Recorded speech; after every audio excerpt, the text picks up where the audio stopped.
প্রিয় দর্শক, স্বাগত জানাচ্ছি আগামীর বাংলাদেশ অনুষ্ঠানে। আশা করি আপনারা ভালো আছেন, সুস্থ আছেন। আজকে আমাদের সঙ্গে আলোচনায় রয়েছেন বাংলাদেশ উন্মুক্ত বিশ্ববিদ্যালয়ের pro vice chancellor professor doctor Saeed Ferdous. আপনাকে স্বাগত। দেশের রাজনৈতিক অঙ্গনে খুব দ্রুততার সাথে একের পর এক ঘটনা ঘটছে।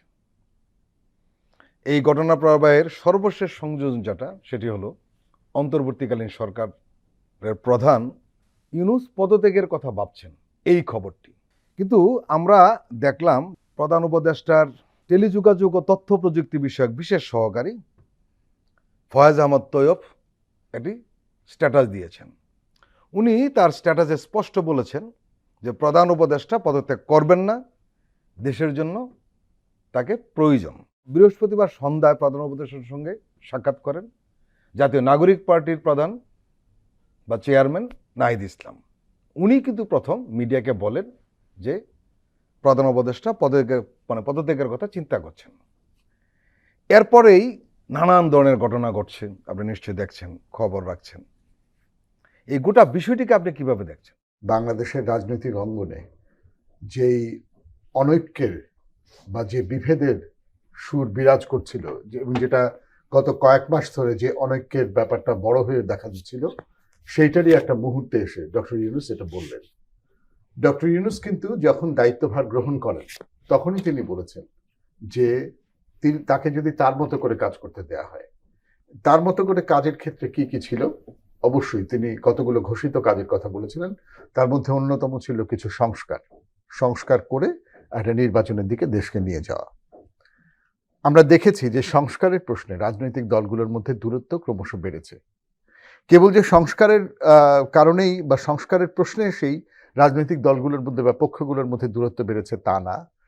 আসলে নানান রকমের এই সরকারকে নিয়ে বা এই সরকারের কর্মকাণ্ড নিয়ে রাজনৈতিক মহলে নানান ধরনের আপত্তি বা অস্বস্তি তৈরি হয়েছে। কিন্তু অনেক ক্ষেত্রে আমার মনে হয়েছে যে আপত্তি বা যেই অস্বস্তিগুলো তৈরি হয়েছে, সেই আপত্তি কিংবা অস্বস্তিগুলো আসলে কতদূর পর্যন্ত বাস্তবতার সাথে সঙ্গতিপূর্ণ, যেটা দেখা গুরুত্বপূর্ণ সেটা হচ্ছে যে একটা হচ্ছে ধরুন প্রথম যেটা হলো, যখন শিক্ষার্থীদের মধ্যে বৈষম্য বিরোধী ছাত্র আন্দোলনের ৩ জন প্রতিনিধি যখন সরকারের ক্যাবিনেটে যখন ঢুকলেন, তখনই প্রথম একটা অস্বস্তি তৈরি হয়েছিল যে কেন ছাত্ররা এটার মধ্যে ঢুকতে গেল। নানান মত তখন ছিল যে না ঢুকলে এরা চেক অ্যান্ড ব্যালেন্সটা থাকবে না, এরা ঢোকাটা দরকার, ইত্যাদি ইত্যাদি। আবার কেউ কেউ বলেছিল যে এরা যদি সরকারের, যেমন নাগরিক হিসেবে আমি ভেবেছিলাম যে এরা যদি সরকারের অংশ না হয়ে এরা যদি শ্যাডো গভর্নমেন্ট ফর্ম করে, এরা যদি রাজপথে থাকে, প্রেশার গ্রুপ হিসেবে কাজ করে। তো দেখা গেল প্রথম শুরু হলো হচ্ছে এদের ইনভলভমেন্ট নিয়ে। তখনই বলা হলো যে সরকার আসলে কি তাহলে একটা পক্ষের সাথে অ্যাটাচড হয়ে যাচ্ছে। কিন্তু মজার ব্যাপার হলো, এই ছাত্রদের সরকারে যাওয়ার ব্যাপারে রাজনৈতিক দলগুলোর কিন্তু অনুমোদন ছিল। এটা খুবই এগুলো এত পুরনো কথাই ফেরাটা খুব গুরুত্বপূর্ণ। আজকে সমস্ত অপরাধের কাঠগড়ায় ধরেন এই ডক্টর ইউনূস পদত্যাগের সম্ভাবনা বা ডক্টর ইউনূস পদত্যাগ করতে পারেন, এই আলাপ যখন উঠল, সবাই সবার আগে এই সরকারের ব্যর্থতার দিকে আঙুল তুলল এবং সরকারের সহগ প্রতিষ্ঠান হিসেবে এনসিপিকে সবাই এটার সাথে অ্যাটাচ করলো। এনসিপিকে কিংস পার্টি বলা হয়েছে, ইত্যাদি ইত্যাদি, বলবার মতো কারণ আছে, সেটা বলা হয়েছে নানা কিছু। এবং অবশ্যই এই সরকারকে নিয়ে আমাদের প্রত্যাশা বহু অংশে হোঁচট খেয়েছে। জুলাই ফাউন্ডেশনের কাজ যেভাবে মুখ থুবড়ে পড়েছে, যেভাবে আহতরা চিকিৎসা পাননি, যেভাবে এনসিপি নেতৃত্বের একাংশের নৈতিক স্খলন এবং দুর্নীতির কথা বাজারে জোরদারভাবে চাউর হয়েছে, যেভাবে এনসিপি মধ্যপন্থা রাজনীতি করার কথা, হ্যাঁ, সেখানে যেভাবে তাদের ফার রাইটের সাথে দক্ষিণপন্থার সাথে তাদের যেভাবে, এবং চরম দক্ষিণপন্থার সাথে তাদের যেভাবে এক ধরনের অ্যালাইনমেন্ট মাঠে দেখা যাচ্ছে, যেটা অন্যদেরকে শঙ্কিত করেছে এবং শঙ্কিত করেছে কিন্তু এরকম না যে ধরুন গুটি কয়েক বাম বা কয়েকজন লিবারেলকে শঙ্কিত করেছে তা না। ধরুন বিএনপির মতো বড় রাজনৈতিক দল, তারাও এনসিপির ওই দক্ষিণপন্থা সংশ্লিষ্টতা নিয়ে সেটা তাদের কপালেও চিন্তার ভাঁজ তৈরি করেছে। একমাত্র চুপচাপ যাদের কোনো আওয়াজ প্রকাশ্যে শোনা যাচ্ছিল না সেটা হচ্ছে জামাতে ইসলামী, যারা সরকারের ব্যাপারে কখনো কিছু বলেনি। কিন্তু বিএনপি কিন্তু প্রথম থেকে একটা দুটো করে সমালোচনা করেছে, আবার বিভিন্ন সময় বলেছে যে সরকারের সাথে আছি। কিন্তু গত কিছুদিন ধরে যেটা হলো যে একেবারে বিএনপি যেন সরকারের মুখোমুখি অবস্থানে দাঁড়িয়ে গেল, এবং সেটার বড় একটা কারণ ছিল নির্বাচন। ডক্টর ইউনূস, এটা মাঝখানে এরকম আরেকটা পরিস্থিতি, এতটা হাইপ এতটা তৈরি হয়নি, কিন্তু মাঝখানে পরিস্থিতি এরকম জায়গায় গেছিল যে ডক্টর ইউনূস যখন কিছুতেই কোনো নির্বাচনের রোড ম্যাপ দিচ্ছিলেন না বা কোনো সম্ভাব্য টাইমলাইন কিছুই বলছিলেন না, তখন একবার অনেক হইচই হলো, এবং এরপরে ডক্টর ইউনূস একটা টাইমলাইন বললেন যে ন্যূনতম সংস্কার হলে ডিসেম্বর, আর তার চাইতে বেশি সংস্কার হলে আরেকটু বিশদ সংস্কার করতে হলে তাহলে আগামী বছরের জুন। এই পর্যন্ত। তারপরে আবার তখন ভাবা হলো যে তখনকার মতো এটা প্রশমিত হবে, কিন্তু তারপরে কিন্তু আবার এটা বাড়লো। এই যে বাড়লো, এই বাড়াটাকে আসলে আমরা কিভাবে দেখব? হ্যাঁ, এটা সত্য যে এই সরকারের উপদেষ্টা ডক্টর ইউনূস নুরুল কবিরের সাথে সাক্ষাৎকারে বলেছেন যে তিনি মনে করেন যে তার উপদেষ্টা পরিষদের অনেকেই যোগ্য না। এখন এই প্রশ্ন আসবে, হ্যাঁ, তিনি মনে করেন যে যথেষ্ট যোগ্য নন। তো তিনি যদি তাই মনে করেন তাহলে তারা আসলেনই বা কি করে, তারা রয়ে গেলেনই কি করে? আমরা কিন্তু এই টকশোতে আপনার সঙ্গে কথা বলেছিলাম, আমরা আরো কয়েকজনের সাথে কথা বলেছি। আমরা যে প্রশ্নটা বারবার উঠিয়েছি এই সরকারের ব্যাপারে, যেটা হলো যে সরকার কিন্তু শাসন করবেন, কিন্তু আমরা সেটা অনুপস্থিত দেখেছি। আরেকটা যেটা বারবার আমরা কথা বলেছি, এই সরকার প্রোঅ্যাক্টিভ না, প্রো-রিঅ্যাক্টিভ। মানে রিঅ্যাক্টিভ। হ্যাঁ। রিঅ্যাক্টিভ, এই কথা সত্য যে প্রোঅ্যাক্টিভ নন। মানে কিন্তু সরকার সবসময় প্রোঅ্যাক্টিভ হবে, এটা আমরা শাসন, চাই। এইটা খুব, এই কতগুলো জিনিস আছে বিশেষ করে শাসনের ক্ষেত্রে। জি। ধরুন শাসনের ক্ষেত্রে আমরা দেখছি আইনের শাসন প্রতিষ্ঠিত হয় নাই, আমরা দেখছি মবতন্ত্র না, আমি আমার পজিটিভ অর্থে বলছিলাম যে সরকার শাসন করবেন, পজিটিভ নিশ্চয়ই, অর্থে। না না জি। নিশ্চয়ই শাসন, জি, সেটাই জি, আমি বলছি। হ্যাঁ। এবং এখানে সরকারের দুর্বলতা জি, জি। বা ব্যর্থতা যদি বলেন, এটা অন্যতম একটা দুর্বলতা, এই যে সরকার আইন শৃঙ্খলা পরিস্থিতি বাগে আনতে পারেননি। এখন আমাদেরও মনে রাখতে হবে যে সরকার কোন পুলিশ বাহিনীকে পেয়েছেন, জি, জি। সরকার কোন সেনাবাহিনীকে পেয়েছেন, সরকার কোন গোয়েন্দা সংস্থাকে পেয়েছেন, যারা 15 বছরের শাসনের উত্তরসূরি তাকে বহন করে। তো এখন আজকে আমরা সবাই হাত ধুয়ে ফেললাম, সমস্ত কিছু দায় এই সরকারের উপর দিয়ে দিচ্ছি, এই সমস্ত পরিস্থিতির দায় অবশ্যই সরকারের দায় আছে। কিন্তু এই সরকার নির্বাচিত সরকার না, এই সরকার গণ আন্দোলনের মধ্যে দিয়ে তৈরি হওয়া সরকার। এনসিপির নেতৃত্বে দুর্বলতা, এনসিপির ক্ষেত্রে ধরুন, হ্যাঁ, এনসিপির কেউ ব্যবসা বাণিজ্যে জড়িয়ে গেছে, কেউ গাড়ি নিয়ে শোডাউন করে সমালোচনার মধ্যে পড়েছে, হ্যাঁ, কেউ মব উস্কে দিয়েছে, কেউ কখনো কখনো ধরেন এনসিপির লোকজন দক্ষিণপন্থার সাথে এমনভাবে এনসিপি একটা নতুন রাজনৈতিক দল, আমরা তাদেরকে আক্রমণ করছি বা সমালোচনা করছি, আর বাকিরা কি ধোয়া তুলসী পাতা? আমি সেটার মধ্যে যাচ্ছি না, আমি আপনাকে অন্যদিকে মনোযোগ নিচ্ছি। জি। আমি তো এতক্ষণ এটাই বললাম যে হ্যাঁ, এমন একটা প্রেক্ষাপট তৈরি হয়েছে, গত কিছুক্ষণ ধরে আমি যা বললাম তার সামারি এটাই যে হ্যাঁ, এই সরকারের দুর্বলতা চাইলে আপনি নাগরিক হিসেবে যদি আমাকে বলতে বলেন, আমি এক সারি দুর্বলতা চিহ্নিত করে দিতে পারবো। আপনি যদি বলেন যে সরকারের সহগ হিসেবে এনসিপির থাকা উচিত হয়নি, আমি বলবো যে হ্যাঁ, এটা নিয়েও আলাপ চলতে পারে। এনসিপি কেন আসিফ থেকে গেলেন, কেন মাহফুজ থেকে গেলেন, নাহিদ পদত্যাগ করলেন কিন্তু আসিফ আর মাহফুজ কেন থেকে গেলেন, এ নিয়ে যদি আপনি আমাকে আলাপ চালাতে বলেন, আমি তাতেও রাজি আছি। এগুলো নিয়ে আলাপ, যুক্তি, তর্ক, বিশ্লেষণ, পক্ষ বিপক্ষ নানা কিছু হতে পারে, এবং এটা কেউ যদি বলে যে এনসিপির এভাবে সরকারের সাথে থাকা ঠিক হয়নি, সরকারের এভাবে এনসিপির সাথে থাকা ঠিক হয়নি, সেটাও আমি মানতে রাজি আছি। এনসিপির দুর্বলতা কি, সরকারের দুর্বলতা কি, সেগুলো আমরা জানি। কিন্তু আমি আপনাদেরকে এর আগেও বলেছি, আজকেও বলবো, আমি সবাইকে দৃষ্টি নিবদ্ধ করতে বলি তারও অনেক আগে।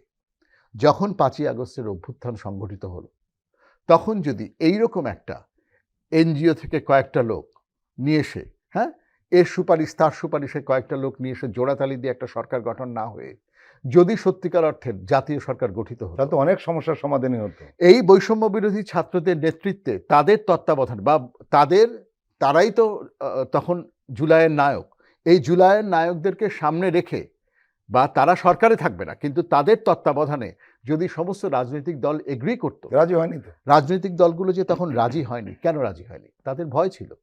তারা একটা ভাঙাচোরা অবকাঠামোর উপরে একটা দুর্নীতিগ্রস্ত, ঘুণে ধরা, থেতলে যাওয়া একটা দেশের দায়িত্বভার গ্রহণ করতে তারা রাজি হয়নি। তারা অপেক্ষা করেছে যে একটা অন্তর্বর্তীকালীন সরকার আসবে এবং এটা যখন নির্বাচন দেবে তখন তারা, এই যে রাজনৈতিক দলগুলো তাদের পেটি স্বার্থের ঊর্ধ্বে উঠতে পারেনি। বিএনপি বলুন, জামাত বলুন, কেউ তখন জাতীয় সরকারে আসে নাই।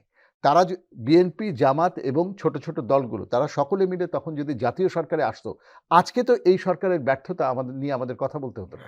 নুরুল কবিরের সাথে সাক্ষাৎকারের সময় এটাই বলেছেন যে আমি তো এনাদেরকে চিনতামও না, আমার কাছে তালিকা দেয়া হলো, আমি দেখলাম এদেরকে নেওয়া যেতে পারে, এই অপশন আছে। এবং মজার ব্যাপার হলো এই তালিকাটা কিন্তু বিএনপি, জামাত এবং ছাত্ররা মিলে দিয়েছে। ইন্টারেস্টিং।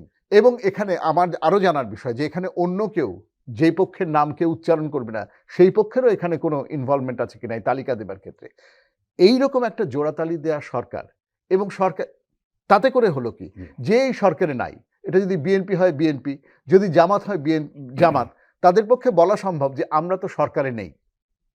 কিন্তু তারা যদি জাতীয় সরকারে থাকতেন তাহলে তারা সরকারকে যেভাবে একটা প্রশ্ন করি আপনাকে, সেটি হলো যে আমরা লক্ষ্য করছি যে সরকারের সব দায় দায়িত্ব, সব দোষ হলো জাতীয় নাগরিক পার্টির, অন্যান্য রাজনৈতিক দলের কি কোনো দায়িত্ব নেই? না না, আমার কথা হচ্ছে সেটাই যে আপনি সমস্ত কিছু এই কয়টা লোকের উপর দিয়ে দিলেন।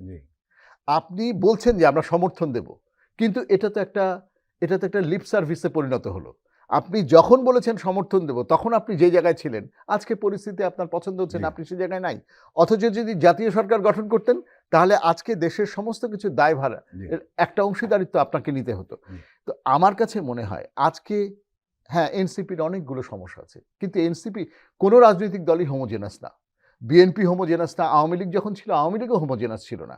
এমনকি লুটপাটের স্বর্গরাজ্য আওয়ামী লীগের ভেতরেও খুঁজলে আপনি এমন মানুষজন পাবেন যারা ওই লুটপাটকে তখন সমর্থন করে নাই, কিন্তু আওয়ামী লীগের সমালোচনা করতে রাজি ছিল না তারা।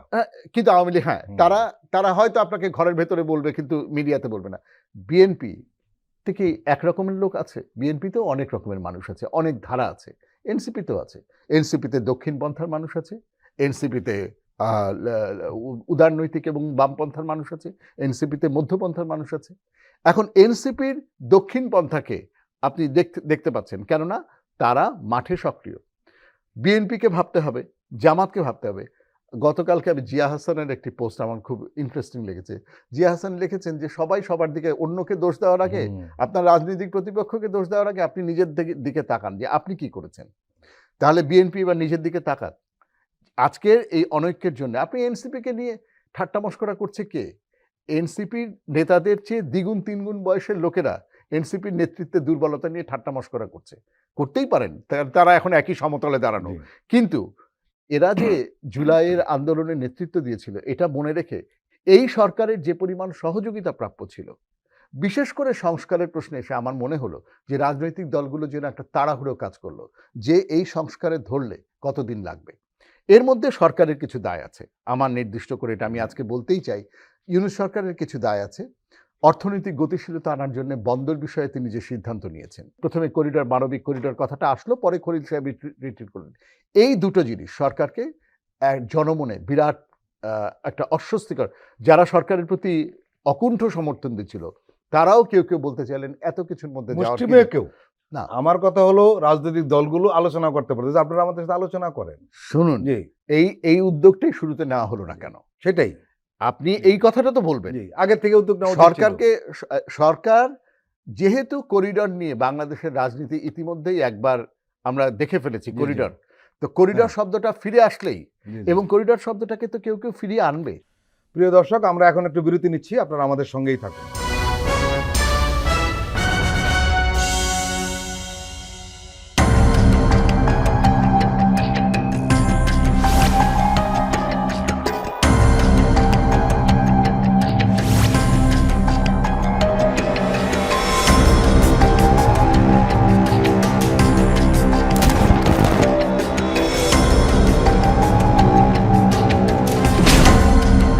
ফ্যাসিবাদের দিনলিপি, গবেষণা ও উপস্থাপনা সাইদ খান, প্রযোজনা আফরোজা সুলতানা ও মামুন মাহমুদ। দেখবেন প্রতি রবি থেকে বৃহস্পতিবার সন্ধ্যা ৭টায়।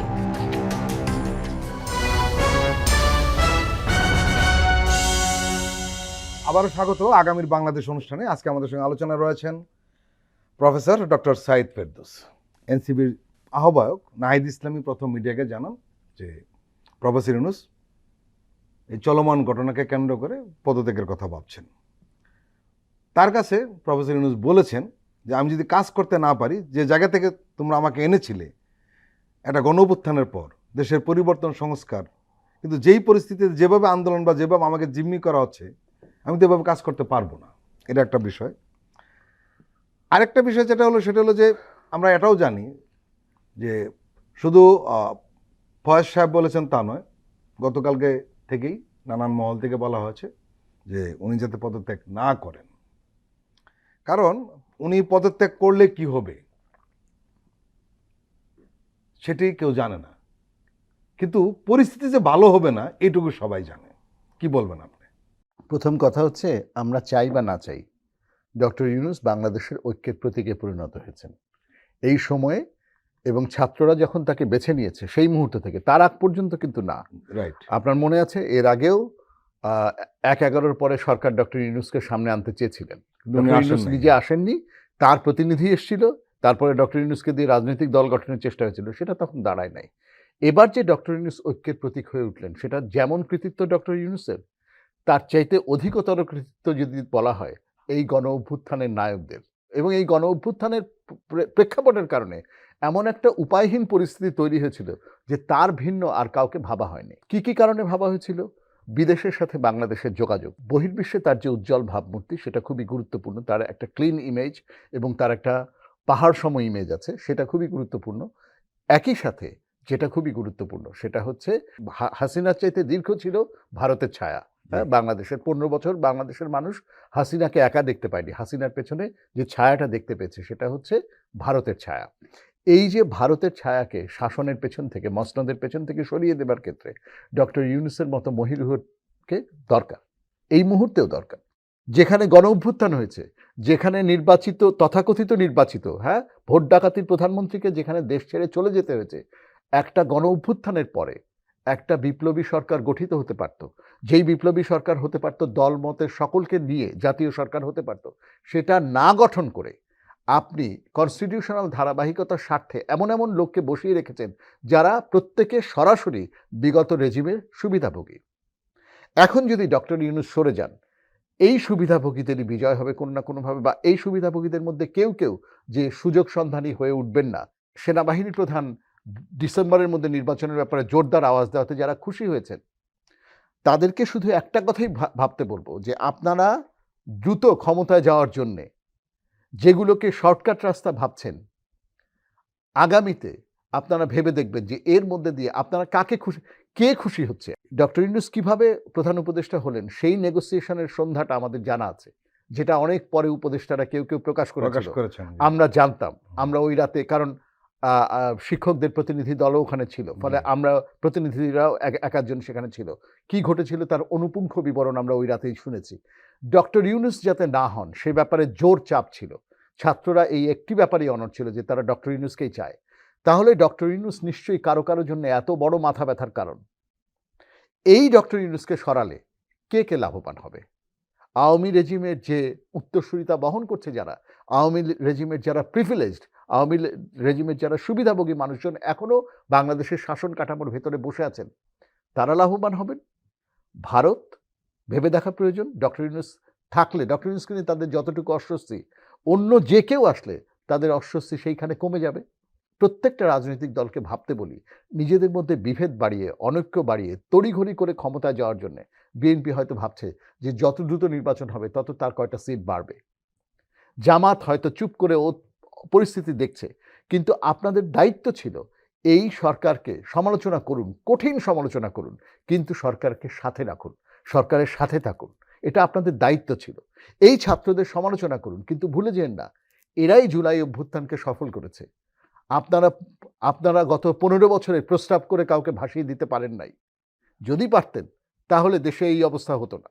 তো পারেন নাই যখন, তাহলে যারা এই গুটি কয়েক, এই মুষ্টিমেয় সাহসী মানুষ, তাদের অনেক ভুল ত্রুটি থাকতে পারে। তাদের মধ্যে কেউ কেউ হয়তো সময়ের পরীক্ষায় উত্তীর্ণ হতে পারেন নাই, তাদের মধ্যে কেউ কেউ হয়তো লোভে পড়েছেন, দুর্নীতিগ্রস্ততার মধ্যে, কিন্তু তাদের পুরো শক্তিমত্তাকে, তাদের পুরো সদিচ্ছাকে আপনারা যেভাবে একপাশে দূরে ঠেলে এখন গায়ের জোর দেখাতে যাচ্ছেন, সেটা দেশের জন্য কি বার্তা দেবে? আপনি এনসিপির কড়া সমালোচনা করুন, আপনি সরকারের কড়া সমালোচনা করুন, কিন্তু আপনি আত্মসমালোচনা থেকে এক পাও হটেন না। আমি তো দেখতে পাচ্ছি যে বিএনপি কিংবা জামাত আওয়ামী লীগের মতোই পুরনো রাজনৈতিক ফর্মুলা, দখলদারিত্বের ফর্মুলার বাইরে তারা যেতে পারে নাই। তারা এখনো সচিবালয় থেকে শুরু করে, ব্যাংক থেকে শুরু করে, চ্যানেল থেকে শুরু করে, বাজার সিন্ডিকেট সবকিছু দখল করে, কথাবার্তা এইভাবে, এবং মনে হচ্ছে যে তারা ক্ষমতায় চলেই এসছেন। বিএনপির ক্ষেত্রেও দেখছি, জামাতের ক্ষেত্রেও দেখছি। এই যদি হয় তাহলে বাংলাদেশের ভবিষ্যৎ কি? তো আমার কাছে মনে হয় কারো ব্যাপারে কোনো গ্রাজ নাই, কিন্তু রাষ্ট্রের সকল মানুষই জবাবদিহিতার আওতায় আসতে হবে। তো এখন আপনি ডক্টর ইউনূসকে সরিয়ে তড়িঘড়ি একটা নির্বাচনের বন্দোবস্ত করে ফেলতে পারেন, বড় দল আপনারা চাপ দিতে পারেন, দিয়ে ডক্টর ইউনূসকে সরিয়ে দিতে পারেন, আখেরে তাতে কার মঙ্গল হবে এবং তাতে আওয়ামী লীগের ফিরে আসার পথ ত্বরান্বিত করছেন কিনা, আওয়ামী সুবিধাভোগীদেরকে পুনর্বাসিত হতে, তারা পুনর্বাসিত একরকম তারা একরকম এই ব্যবস্থার মধ্যে পুনর্বাসিত না, তারা বসেই আছেন অলরেডি। আপনি শুধু তাদেরকে আরো লেভারেজ দিচ্ছেন, আরো তাদের হাতে অস্ত্র এবং তাদের হাতে রসদ তুলে দিচ্ছেন। এনসিপির ভাবার আছে, এনসিপি কিভাবে মধ্যপন্থা নিরূপণ করবে, তারা কতটুকু দক্ষিণের দিকে ঝুঁকবে আর কতটা মধ্যপন্থা নিরূপণ করবে সেটা তাদেরকে ভাবতে হবে। জামাতকে ভাবতে হবে যে তারা বিভিন্ন দলের মধ্যে লুকিয়ে লুকিয়ে থেকে তারা পরে একটা সময় আত্মপ্রকাশ করলো, যে কারণে সকল দল তাদেরকে নিয়ে চিন্তিত বা বিচলিত যে আসলে কি করবে জামাত। বিএনপি চিন্তিত যে যতদিন যাবে, কিন্তু উচিত ছিল তাদের, বিএনপি বলুন, জামাত বলুন, ছোট ছোট বাম সংগঠনগুলো বলুন, সকলের উচিত ছিল ডক্টর ইউনূসের সরকারকে সাহায্য করা, তার ভুল ত্রুটিগুলো শুধরে দেওয়া এবং নিয়মিত একটা যোগাযোগের মধ্যে থাকা। এই কথাটা আমি বারবার বলেছি, এই কথাটা ডক্টর ইউনূসের দিক থেকেও হওয়া উচিত ছিল শুরু থেকেই, যে রাজনৈতিক দলগুলোকে একটা গ্যাপ ছিল, শুরু থেকেই ছিল। এবং যে কারণে ওই যে আমরা বলছিলাম যে বন্দরই বলুন আর আপনার বলুন, করিডোরই বলুন, এগুলো খুবই সেন্সিটিভ, যোগাযোগ থাকলে সমস্যাটা তৈরি হতো, এগুলো খুবই সেন্সিটিভ। সরকার যদি শুরুতেই রাজনৈতিক দলগুলোর সাথে যোগাযোগ করে নিত, আজকে এটার জন্য তাদেরকে এই কটু কথা বা আশঙ্কা, সত্যি কথা মানুষ আশঙ্কাতেও আছে, এগুলোর মধ্যে পড়তে হতো না, এগুলো আমরা অ্যাভয়েড করতে পারতাম। প্রফেসর সাইদ ফেরদৌস, আপনি যে কথাটা বলছিলেন এতক্ষণ, আমরা তার রেশ ধরে একটু বলতে চাই। বিএনপি স্থায়ী কমিটির সদস্য সালাউদ্দিন আহমেদের একটি লেখা বিভিন্ন দৈনিকে প্রকাশিত হয়েছে অনলাইন ভার্সনে, এবং সালাউদ্দিন সাহেব তার লেখায় তীব্র ভাষায় এনসিপির সমালোচনা করেছেন, এবং সেই পুরনো কথা যেটা গত কদিন ধরে আলোচনা হচ্ছে, সরকার নিরপেক্ষতার স্বার্থে ছাত্রদের উপদেষ্টা দুজন রয়েছে তাদেরকে বাদ দিতে বলেছেন, এবং একই সঙ্গে খলিলুর রহমান সাহেবের কথা বলেছেন। যেটা উনি বলেছেন সেটা সেনাবাহিনীর বক্তব্য নিয়ে উনি সমর্থন করেছেন। উনি বলছেন এটা বলতেই পারেন, যদিও ওনার বক্তব্য আমাদের সঙ্গে মিলে গিয়েছে। সেনাপ্রধান হয়তো ওনার পক্ষ থেকে বলেছেন যে ডিসেম্বরের ভেতরে নির্বাচন করা উচিত, উনি বলছেন এটা সঠিকই বলেছেন। অন্যদিকে হাসনাত আবদুল্লাহ একটা ফেসবুক স্ট্যাটাস দিয়েছিলেন, উনি বলছিলেন যে সেনাবাহিনীকে রাজনৈতিক সালিশের ক্ষমতা দেওয়ার প্রবণতা দেখা যাচ্ছে, এবং হাসনাত আবদুল্লাহ আরও বলছেন যে আমাদের সাবকনসিয়াস মাইন্ডে আর্মিকে রাজনৈতিক সালিশের ক্ষমতা দেওয়ার প্রবণতা আমরা দেখছি, অথচ বিএনপি ঐতিহাসিকভাবে সেনাবাহিনীর রাজনৈতিক হস্তক্ষেপের ভুক্তভোগী একটা দল। আমরা এখনও 1/11-এর ইতিহাস ভুলে যাইনি, এখনও তারেক রহমানের নির্যাতনের ঘটনা আমাদের স্মরণ রয়েছে। আমি মনেই করি যে সেনাবাহিনী দেশের সার্বভৌমত্ব অখণ্ডতা রক্ষায় ভূমিকা রাখবে, সেটা তো আমরা চাই সবাই। হতেই পারে যে একজন নাগরিক হিসেবে সেনাপ্রধান এটা মনে করেন, কিন্তু যখন তিনি তার স্টাফদের সাথে বক্তৃতার ক্ষেত্রে এটা বলেছেন, স্টাফদেরকে এই বার্তা দেবার, এই বার্তা তার উপদেষ্টাদেরকে দিতে পারেন তিনি ব্যক্তিগতভাবে চা খেতে খেতে, এই বার্তা তিনি রাজনৈতিক দলগুলোকে দিতে পারেন যে না আমি মনে করি যে এটা ডিসেম্বর। কিন্তু স্টাফদের সমাবেশে, স্টাফদের সামনে উপস্থিত হয়ে একটা অফিসিয়াল জমায়েতে তিনি যখন এই কথাটা বলেন, এবং এটাও তো খুব গুরুত্বপূর্ণ যে পর্দার অন্তরালে বহু কিছুই হয়। খলিল সাহেবের সাথে কোনো একজন ঊর্ধ্বতন সেনা কর্মকর্তার ঘনিষ্ঠতা, এইটাকে কেন্দ্র করে সেনাবাহিনীর মধ্যে অস্বস্তি এবং সেনাপ্রধানকে সরাবার একটা গুজব, এবং তার প্রেক্ষিতে সেনাপ্রধানের এই বক্তব্য। ফলে এত রকমের গুজবের মধ্যে আমরা কোনটা সত্য কোনটা মিথ্যা আমরা জানি না, কিন্তু আমরা দেখছি যে সেনাপ্রধানের কিছু বক্তব্য মিডিয়াতে এসছে। আমরা এটাও জানি যে বাংলাদেশের মিডিয়া স্বাধীন, সেনাবাহিনীর কি বক্তব্য মিডিয়াতে আসবে না আসবে এটা খুব সুনির্দিষ্টভাবে, কোন কথাটা আসবে আর কোন কথাটা আসবে না। ফলে যে কথাটা এসছে সেই কথাটা সেনাবাহিনী চায় যে এই কথাটা বাজারে আসুক, সেই কথাটাই এখন বাজারে এসছে। সেনাপ্রধান আসলে তার সৈনিকদের উদ্দেশ্যে বা তার অফিসারদের উদ্দেশ্যে বার্তাটা দিতে চাচ্ছেন না, তিনি জনগণকেই বার্তাটা দিতে চাচ্ছেন যে তিনিও ডিসেম্বরে নির্বাচনের পক্ষে। এতে বিএনপি খুশি হতে পারে, কিন্তু রাজনৈতিক দল হিসেবে বিএনপির এটাকে সমর্থন দেওয়া উচিত না। হ্যাঁ, দল হিসেবে কেউ কিছু বলেনি, কিন্তু জনাব সালাউদ্দিন তো খুব গুরুত্বপূর্ণ নেতা, তো তার দিক থেকে তিনি এইটাতে সেনাবাহিনী এটা করতে পারেই এরকম একটা ভার্ডিক্ট দিয়ে দেওয়া কতটুকু যৌক্তিক বা বিবেচনাপ্রসূত কাজ হয়েছে সেটা ভাবা। অনেক তরুণ অনেক ক্ষেত্রে অনেক অবিবেচকের মতো কথা বলে ফেলা হাসনাত এই ক্ষেত্রে যে কথাটা বলেছে সেটা কিন্তু বিবেচনাপ্রসূতই শোনায়, যে সেনাবাহিনীকে রাজনৈতিক সালিশের মধ্যে সালিশি ভূমিকা দেওয়াটার যে প্রবণতা দেখা যাচ্ছে এটাকে হাসনাত সমর্থন করছে না। আমি যেটা মনে করি বাংলাদেশের বিদ্যমান পরিস্থিতিতে নিঃসন্দেহে সেনাবাহিনীকে, এবং এইরকম একটা গণ অভ্যুত্থানের পরিস্থিতিতে সেনাবাহিনীকে, এবং যে সেনাবাহিনী কিনা এখনো হাসিনা রেজিমের লিগেসিকেই বহন করছে, সেনাবাহিনী এতদূর পর্যন্ত বলবে কিনা, এটা আসলে আমাদের সবারই ভেবে দেখা দরকার। কেউই তো আমরা পেশাগত শিষ্টাচারের ঊর্ধ্বে নই, কেউই আমরা নীতিনৈতিকতার ঊর্ধ্বে নই, তাই না? কেউই আমরা আইন কানুনের ঊর্ধ্বে নই। প্রিয় দর্শক, আমরা আবার একটু বিরতি নিচ্ছি, আপনারা আমাদের সঙ্গেই থাকুন।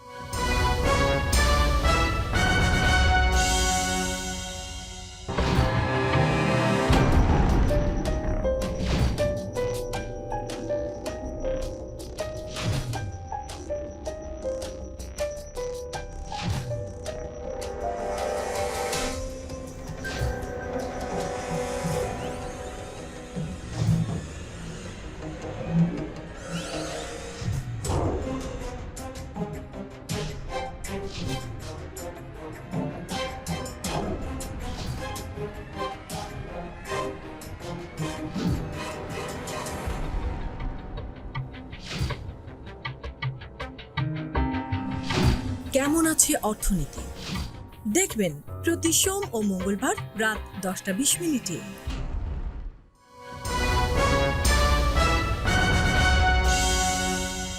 প্রিয় দর্শক, আবারও স্বাগত আগামীর বাংলাদেশ অনুষ্ঠানে। আজকে আমাদের সঙ্গে আলোচনায় রয়েছেন বাংলাদেশ উন্মুক্ত বিশ্ববিদ্যালয়ের pro vice chancellor professor doctor Saeed Ferdous. যে যতই বলুক না কেন, আসলে বাস্তবতা হলো প্রফেসর ইউনূস সরে গেলে একটি ভয়াবহ পরিস্থিতি তৈরি হবে। আপনি কিছুটা উল্লেখ করেছেন। সেই পরিস্থিতি কিভাবে মোকাবেলা করা হবে সেই কথাটি কিন্তু কেউ বলছেন না, সম্ভবত কারো জানাও নেই। প্রফেসর ইউনূসের উপর এখন পর্যন্ত সাধারণ মানুষের আস্থা রয়েছে, সেটি আপনি উল্লেখ করেছেন, এবং এই জনগণ মনে করে যে প্রফেসর ইউনূসের মাধ্যমেই এই দেশটি একটি গণতান্ত্রিক রূপান্তর ঘটতে পারে। একজন রাজনৈতিক বিশ্লেষক একটা কথা বলেছেন, যেটা যে খুব ভালো লেগেছে এবং যথার্থ বলেছেন, যে ডক্টর ইউনূস পদত্যাগ করা হবে তার ব্যর্থতা, তার জন্য আত্মঘাতী। ব্যক্তি বা দল নয়, তার উচিত জনগণের ঐতিহাসিক অভিপ্রায়কে সম্মান করা, কোনো দল বা গোষ্ঠীর চাপে বিভ্রান্ত না হয়ে জনগণের উপর আস্থা রাখা। আপনার মতামত কি? তিনি তো রক্তমাংসের মানুষই বটে দিন শেষে, এবং তার চিন্তাটাকে শ্রদ্ধা করা উচিত। তিনি যেটা বলেছেন যে আমি যে কাজগুলো করতে পারছি না, যে কাজ করার জন্য আমি এসেছি, সেটা যদি আমি না করতে পারি তাহলে চলে যাবো, এই কথা তিনি প্রথমে বলেছিলেন। তাহলে আজকে আমাদেরকে ধরে নিতে হবে যে সংস্কার নিয়ে, নির্বাচন সংস্কার ইত্যাদিতে নিয়ে যেই পর্যায়ের সমালোচনার মধ্যে তাকে পড়তে হচ্ছে, সেই পর্যায়ের সমালোচনা তার কাম্য ছিল না, তার প্রাপ্য ছিল না বলে তার মনে হচ্ছে। হয়তো তার মনে হচ্ছে তিনি যেটা করতে চান, যেটুকু সংস্কার তিনি দেখতে পাচ্ছেন যে এটুকু সংস্কার না হলে দেশটা আবার পুরনো বন্দোবস্তে ফিরে যাবে, সেটা তো তিনি ঠেকাতে চাইছিলেন। সেটা যদি ঠেকানো নাই যায় তাহলে শুধু শুধু মসনদে বসে থেকে কী লাভ? এই যদি তার চিন্তা হয়, সেটাকে আমাদের শ্রদ্ধা করা উচিত। কিন্তু আমাদের একই সাথে ভাবা দরকার যে তার জন্যে এই পরিস্থিতি আমরা কিভাবে তৈরি করলাম। এখন এমন একটা সময় যে আমাদের একটা বড় ফাঁড়া, বড় একটা সংকটের মুখে আমরা দাঁড়িয়ে আছি। সংকট আপাত অর্থে ডক্টর ইউনূস, আমরা রিলিভড হতে পারি যে এই মুহূর্তে ডক্টর ইউনূস পদত্যাগ করছেন না, কিন্তু এটা তো একবার তার মনে হয়েছে, এটা তো আসলে ফিরে আসতেই পারে, এই কথা তো ফিরে আসতেই পারে। যেটা গুরুত্বপূর্ণ সেটা হচ্ছে আমাদের সবারই একবার নিজেদের দিকে ফিরে তাকানো উচিত। ডক্টর ইউনূসেরও পুনর্বার তার শাসনকে ফিরে দেখা উচিত। গত 9 মাস যেমন অনেক সময় না, 9 মাস একেবারে কম সময়ও না। এই 9 মাসে তার অর্জন বলতে গেলে কতগুলো সংস্কার কমিশন গঠন, এবং সেই সংস্কার কমিশনগুলো রিপোর্ট দিয়েছে। তিনি কিছু যোগ্য লোককে নিয়ে এসে সরকারের বিভিন্ন পদে বসিয়েছেন, কিছু প্রতিষ্ঠানকে সচল করার চেষ্টা করেছেন, বিশেষ করে অর্থনৈতিক দিকে সচল করার চেষ্টা করেছেন। এগুলো সত্য, কিন্তু তার নিজের ব্যর্থতার জায়গাগুলো, রাজনৈতিক দলগুলো তাকে সহযোগিতা করছে না, সত্য। আনফর্চুনেটলি আমরা হতভাগ্য জাতি, এত রক্তত্যাগের পরেও আমাদের দেশের মানুষের, আমাদের রাজনৈতিক নেতৃবর্গের কাছে এখনও নিজেদের ক্ষমতায় যাওয়াটাই হচ্ছে গুরুত্বপূর্ণ। এই যদি হয় অবস্থা, তাহলে ডক্টর ইউনূস এই সহযোগিতা আর হয়তো কখনোই পাবেন না। এই রকম একটা জায়গাতে দাঁড়িয়ে তার ধরে নিতেই হবে যে কোনো সহযোগিতাই পাবো না, বরং এখান থেকে যা আসবে ঋণাত্মক। তারপরেও তার নিজের ঘাটতি দিকে ফিরে তাকানো উচিত। ডক্টর ইউনূসকে মানুষ হয়তো অসৎ মনে করেন না, ডক্টর ইউনূসকে ক্ষমতা লোভী, ক্ষমতা আঁকড়ে থাকতে চান, এটা লোকে মনে করে না। কিন্তু বাজারে তো এই কথা উঠেছে যে এই সরকার 5 বছর থেকে যেতে চায়। উপদেষ্টারা কেউ কেউ বলে ফেলেছেন এখানে সেখানে। ছাত্রদের বিভিন্ন সময় ছাত্রদের পক্ষ থেকে উঠেছে, সোশ্যাল মিডিয়াতে ক্যাম্পেইন হয়েছে যে 5 বছর ডক্টর ইউনূসকে দেখতে চাই। ডক্টর ইউনূসের স্টেপ ইন করা দরকার ছিল। হ্যাঁ, প্রত্যেকটা বালখিল্য কথারই জবাব দেওয়ার দরকার যেমন নাই, কিন্তু তার এটা বারবারই পরিষ্কার করা দরকার ছিল যে আমি এইটুকু সময়ের মধ্যে এই কাজ করে যেতে চাই, এটুকু করে আমি চলে যাব। রাইট, এটা রিইনস্টেট করাটা তার দিক থেকে, এবং তার যেই উপদেষ্টাকে তার মনে হচ্ছে ঠিকঠাক মতো কাজ করছে না, রাইট, রাইট। সেই উপদেষ্টাদেরকে সরানো প্রয়োজন। যদি ছাত্র উপদেষ্টাদের সরকারের মধ্যে থাকা নিয়ে এত সমালোচনাই হয়, যেটা সরকারকেও ক্ষতিগ্রস্ত করেছে, এনসিপিকেও ক্ষতিগ্রস্ত করেছে, তাহলে সজীব কিংবা মাহফুজ সরেই না হয় গেলেন, কি যায় আসে? সজীব কিংবা মাহফুজ সরে যেয়ে প্রমাণ করুক যে তাদের ক্ষমতায় বসার মন্ত্রিত্বের গাড়ির জন্য তাদের কোনো মোহ নাই, তারা মাঠের মানুষ, তারা মাঠে ফিরে গেলেন। এটা ডক্টর ইউনূসকেও একটা লেভারেজ দিত। ডক্টর ইউনূসের সর্বোপরি যেই কথা আমি বারবার ফিরে আসব, রাজনৈতিক দলগুলোর সাথে যে ব্যবধান, আজকে আমি বিএনপিকে দায়ী করি, আজকে আমি জামাতকে দায়ী করি, আজকে আমি রাজনৈতিক দলগুলোকে যেমন করে দায়ী করি, গোড়াতে কিন্তু আমি দায়ী করেছি ডক্টর ইউনূসকে। ডক্টর ইউনূসের উচিত ছিল শুরু থেকেই রাজনৈতিক দলগুলোকে সাথে রাখার একটা কার্যকর উদ্যোগ নেওয়ার চেষ্টা করা। তখন গণ অভ্যুত্থানের পরে, হ্যাঁ, ওই কড়াই গরম থাকা অবস্থায় সব কিছুই তো রান্না হয়, তখন আপনার ওই অবস্থায় ডক্টর ইউনূস একটা উদ্যোগ নিলে রাজনৈতিক দলগুলোর কাছ থেকে তিনি যে সহযোগিতাটা পেতে পারতেন।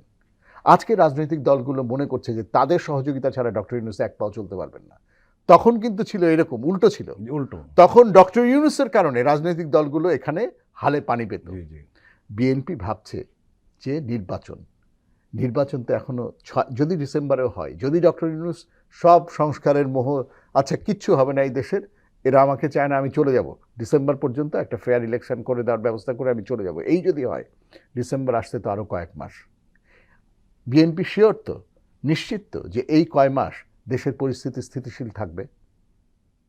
বিএনপি কিংবা রাজনৈতিক দলগুলো জানে তো তারা যে নির্বাচনের জন্য অপেক্ষা করে আছে, যে নির্বাচন হলে, হ্যাঁ, নির্বাচন হয়ে গেলে অভাগা বাংলাদেশের পরিণতি এমনই হবে যে আবার একটা ল্যান্ডস্লাইড ভিক্টরি হবে, বিএনপি ল্যান্ডস্লাইড ভিক্টরি পাবে। এবং বিএনপি যখন ল্যান্ডস্লাইড ভিক্টরি পাবে, তখন আবারও শেখ হাসিনা যেমন অটোক্রেট হয়ে উঠেছিল, বিএনপিরও অটোক্রেট হয়ে ওঠার সুযোগ আছে, যদি কিনা কোনো সংস্কার না করা হয়, যদি কিনা প্রাতিষ্ঠানিক নিয়মনীতি এইরকম করেই রাখা হয়, তাহলে আবার আমরা বাংলাদেশে একটা ডেসপোটিক প্রধানমন্ত্রীকে দেখতে পাবো আগামীতে। সেই সম্ভাবনাকে তিরোহিত করার জন্যে ন্যূনতম সংস্কারটুকু করা দরকার ছিল। তা না করে বিএনপি যদি তড়িঘড়ি নির্বাচনের জন্যই চাপ দেয়, যেটা এখন দিচ্ছে, নির্বাচন যদি হয়, নির্বাচন হলে বিএনপি ক্ষমতায় যাবে। নির্বাচন হওয়ার আগে এখানে যে মেকানিজম বিএনপি অভিযোগ করে, হ্যাঁ, বন্ধু মহলে জানে, বিএনপি অভিযোগ করে যে সচিবালয়ে বিভিন্ন গুরুত্বপূর্ণ জায়গাতে জামাত গিয়ে বসে আছে। বিএনপি অভিযোগ করছে যে দক্ষিণপন্থার সাথে এনসিপির যোগাযোগ আছে। বিএনপি অভিযোগ করছে যে পিছনে আওয়ামী লীগ, হ্যাঁ, আর এদিকে এনসিপি বলছে, এনসিপির কেউ বলছে যে বিএনপির সাথে আওয়ামী লীগের সখ্য। বিএনপি নিশ্চিত যে নির্বাচন পর্যন্ত একটা স্থিতিশীল, একটা ফ্রি অ্যান্ড ফেয়ার ইলেকশনের পরিস্থিতি দেশে বিরাজ করবে। সেনাপ্রধানের ডিসেম্বরের মধ্যে নির্বাচন হওয়া উচিত, এই এক বাক্যের উপর ভরসা করে আমরা সব কিছুকে ভুলে যেতে পারি কিনা, বাংলাদেশের ইতিহাসকে, বাংলাদেশের যা চর্চা হয়ে এসছে এই যাবৎকালে, সেটাকে আমরা ভুলে যেতে পারবো কিনা, এটা আমাদের রাজনৈতিক মিত্রদের, বন্ধুদের, যারা আমরা জুলাইয়ে সবাই একসাথে ছিলাম, তাদের ভেবে দেখার সময় এসছে। প্রফেসর সাঈদ, আমরা এই অনুষ্ঠানে বারবার বলেছি, আপনারা নিজেরাও বলেছেন, যে ফেসিবাদ বিরোধী শক্তিগুলির মধ্যে অনৈক্য বিপদ ডেকে আনবে।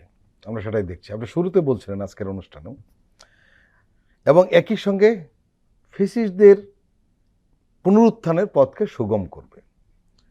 প্রতিবেশীর হেজিমনির দরজাটা খুলে যাবে। এ থেকে বাঁচার উপায় কিন্তু একটাই, সেটা হলো ফেসিস্ট বিরোধী শক্তিগুলির মধ্যে ঐক্য, এবং দেশের জনগণের কল্যাণে এই ইস্পাত কঠিন ঐক্য ছাড়া কোনো বিকল্প নেই।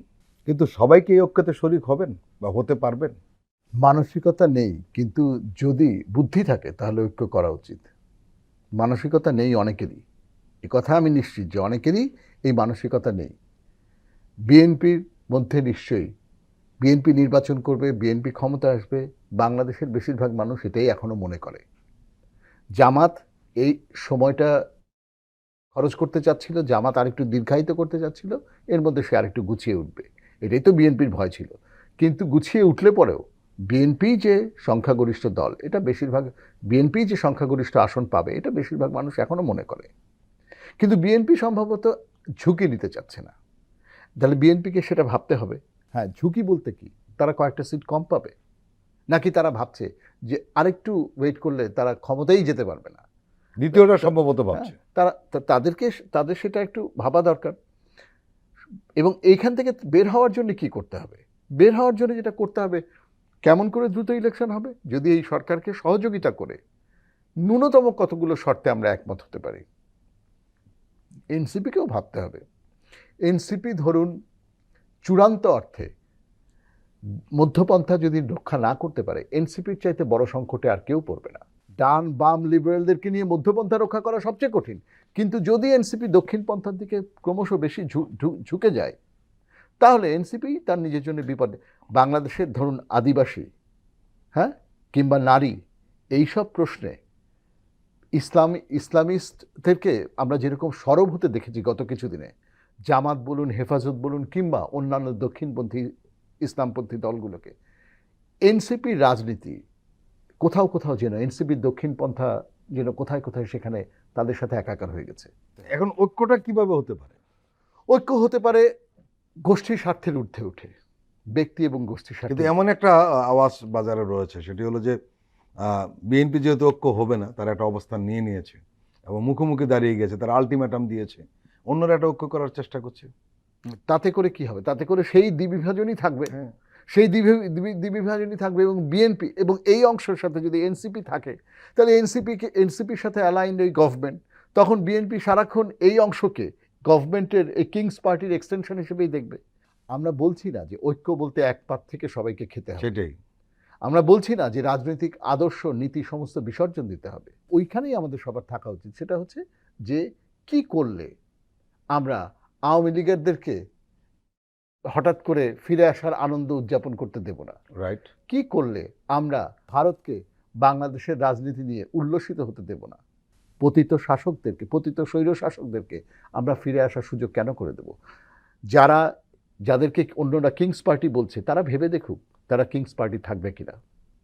তারা ভেবে দেখুক যে তারা এমন কাজ, আমরা বিগত রেজিমের সমালোচনা করেছি, ফ্যাসিস্ট বলেছি, আজকে বলা হচ্ছে যে এরাও তো ফ্যাসিস্টের মতো আচরণ করছে। সেই আত্মসমালোচনার জায়গাতে এরা নিজেদেরকে দেখুক। এনসিপি, আমি সরাসরি বলছি, এনসিপি নিজেদের আত্মসমালোচনা করুক এবং নিজেদেরকে রিলোকেট করুক, নিজেদের পজিশনকে রিকনফিগার করুক। বিএনপি আত্মসমালোচনা করুক এবং নিজেদের পজিশনকে রিকনফিগার করুক। তারেক রহমান যে বিবেচনা প্রসূত কথাবার্তা তারেক রহমানের নামে সোশ্যাল মিডিয়া হ্যান্ডেলে শুরুতে দেখা গেছিল, তারেক রহমান সেই কার্যকর রোলটাই এখন নিন, কিংবা খালেদা জিয়া এখনও সেই মাদার ফিগার হয়ে আছেন দলের, তো তিনি অন্তত এই জুলাই অভ্যুত্থানের নায়কদের সাথে একটা আস্থার সম্পর্ক তৈরি করার ব্যাপারে বিএনপি হাইকমান্ডের ভেতরে এই সুবুদ্ধি দেওয়ার কি কেউই নেই যে এই বাচ্চাদের সাথে জিতাজিতি আমাদের মানায় না। একটা আস্থার সম্পর্ক, রাজনৈতিক প্রতিপক্ষ তারা, কিন্তু আসলে প্রতিপক্ষ না, তারাই তো রাজনীতির মাঠটা ক্ষেত্রটা প্রস্তুত করে দিয়েছে। নয়াপল্টনের ব্যানার সর্বস্ব রাজনীতি থেকে আজকে বিএনপি যে রাস্তায় ঢল নামাতে পেরেছে, তার একটা বিরাট কৃতিত্ব এই এনসিপির নেতৃত্বে থাকা কয়েকটা ছেলেমেয়ে। এদের সাথে দূরত্ব হোক, কিন্তু এদের সাথে একসাথে কাজের সম্পর্ক কিছুদিনের জন্য স্ট্র্যাটেজিক ঐক্য, এইটুকু বিএনপির হাইকমান্ডের দিক থেকে এই সদ্বুদ্ধি থাকুক, একসাথে মিলেমিশে থাকার নির্বাচন পর্যন্ত। নির্বাচনের ট্রেন্ড চলতে শুরু করবে, আপনি আপনার রাজনীতি এবং আদর্শ নিয়েই চলবেন এবং সেটা নিয়েই কথা বলবেন। প্রফেসর ডক্টর সাইদ ফেরদৌস, আপনি আমাদের দীর্ঘ সময় দিলেন, আপনাকে আন্তরিক ধন্যবাদ। আপনাকেও ধন্যবাদ। প্রিয় দর্শক, আজকের অনুষ্ঠান আমরা এখানে শেষ করছি। আপনারা ভালো থাকবেন, সুস্থ থাকবেন। আল্লাহ হাফেজ।